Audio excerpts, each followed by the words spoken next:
What do you guys want to do? What do you guys want to do today on Respawn? I think we should do today what we do every day. Try to take over the world.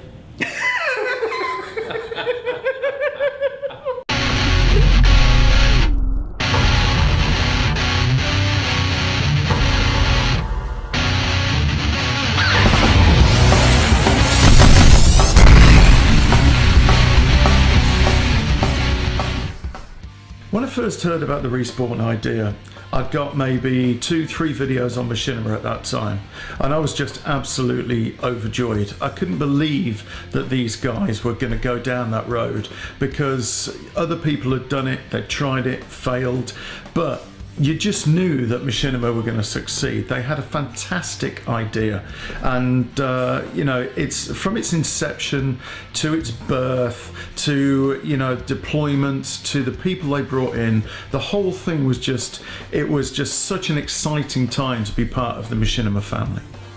Yeah, the Respawn channel, it started off in December of 2009, and it just blew up, and it became a staple, a watermark of gameplay commentaries, and you know, now it's huge. Now it's over 1 million subscribers, and it's, you know, everyone on YouTube, even if you aren't into gaming, you know what Respawn is. Respawn, for I think still may be the fastest growing YouTube channel, certainly in gaming. I don't know about all of YouTube, but certainly for a while there, Respawn it grew, like it exploded. We launched it in December of 2009, and when we came back from break in January, I mean, it just exploded in a way that I don't think we've ever really seen since, and certainly gaming channels on YouTube haven't seen. I think it still may be the fastest growing gaming channel on YouTube. I want to say at one point we started to catch up pretty quick to the main channel, actually, because I think the main channel was over 1 million subscribers, and we were like coming up to 1 million subscribers, and we kind of internally, we, you know, Sark and I, we would joke around about like we're gonna catch the main channel, we're gonna beat those guys and this and that, and it didn't quite pan out that way, unfortunately. But it's always a fun goal to chase the main channel, because I think the main channel is at like over 4 million subs now or something like that, and we're coming up on 2 million right now. I think we're at 1.7 million. Yeah, I mean, 2 million subscribers is a lot. I mean, just getting that many people, because I mean, when you think about what a view is versus a subscriber, they're pretty far apart, because a person can encounter a video so many different types of ways, especially on YouTube. I mean, if you just type in Call of Duty, one of our videos will come up. So you're not necessarily looking for Respawn, but you'll come across us and you'll see one of our videos. So the views counts are always much bigger than a subscriber base, where a subscriber is literally a person says, hey, I love your stuff that much, I want to see it every day. So having too many people say that actually is, you know, a very meaningful number. So I mean, the eyeballs that we actually, you know, overall affect are considerably larger than that. But having a devout fan base of 2 million subscribers on YouTube is success for anyone on YouTube, and certainly in the gaming space. It was exciting. It was really cool to see the channel like blowing up like that, and to see the viewers responding. And I just want to make it clear that Respawn is not finished. Like, we're not going anywhere. Okay, just because there's a documentary about Respawn doesn't mean we're going anywhere.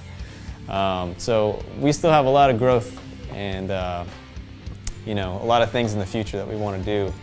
And in fact, I'm really excited about 2012, because Sark's got some really great ideas, and Hutch and Nanners. We've all brainstormed some really cool ideas, and we just got to get a couple sets built, and we'll have some fun in 2012. We'll have some really good content for the viewers. Yeah, so I have a lot of big plans for Respawn this year. I do want to dress it up a bit. I want to raise that production value meter a little bit. I feel like in the beginning we really wanted the gamer or the viewer to identify with us. So if I am wearing like you know, makeup and lights, and there's, you know, and I just somehow look like a beautiful Ryan Seacrest butterfly, people generally just don't buy it. They don't believe that you are that you're a gamer. They think that you're reading a script written for you by a gamer, and I feel like we've established that we are in there. We're online every night. We know what we're talking about. So this year, I want to start to make the show a little more polished. Basically, I want to break Respawn up into all the parts that we love and focus on each of those. So I want when I shoot a skit this year, I want to go all out. I want that skit to be big. And when we play games, I don't want to turn on my Xbox in my office and push record. I want to turn on my Xbox in my office, get a lobby of 31 other, players in whatever game, and then push record. I want everything to be bigger and glossier, and I want to have fun with the viewers, because I get a feeling that we've established ourselves as not talking heads at this point. We are gamers, and now we should party together. Let's party. We do have plans for new shows and internally, but I think from a programming standpoint, we've really stepped it up in terms of developing new shows with directors and basically getting a little more consistent with the content that's going up on the channel. Even if it is a gameplay commentary, let's get a little more consistent with which directors we're putting up. One of the big initiatives this year is going to be really doubling up on the director shows. So much of the community has really become amazingly talented. People like T. Martin are unbelievable.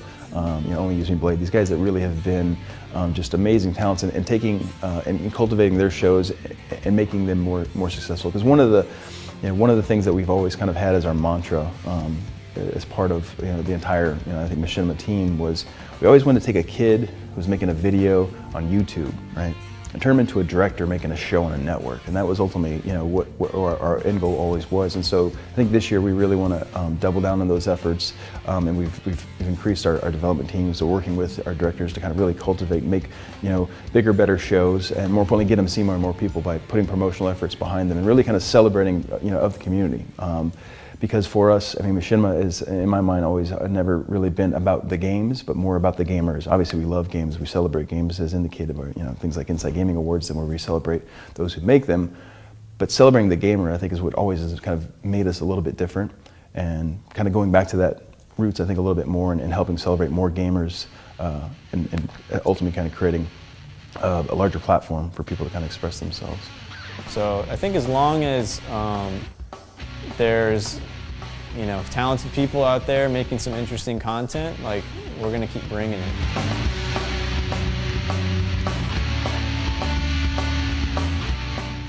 So here comes the emotional part, where I'm gonna tell you about what means the most to me. This is where I talk about my feelings, and I lay it all on the line real smooth. Some of my favorite moments on Respawn, I've got a lot. The highlights for me, working with Respawn, being on Respawn. There's been a lot, dude. There's been a lot of favorite moments.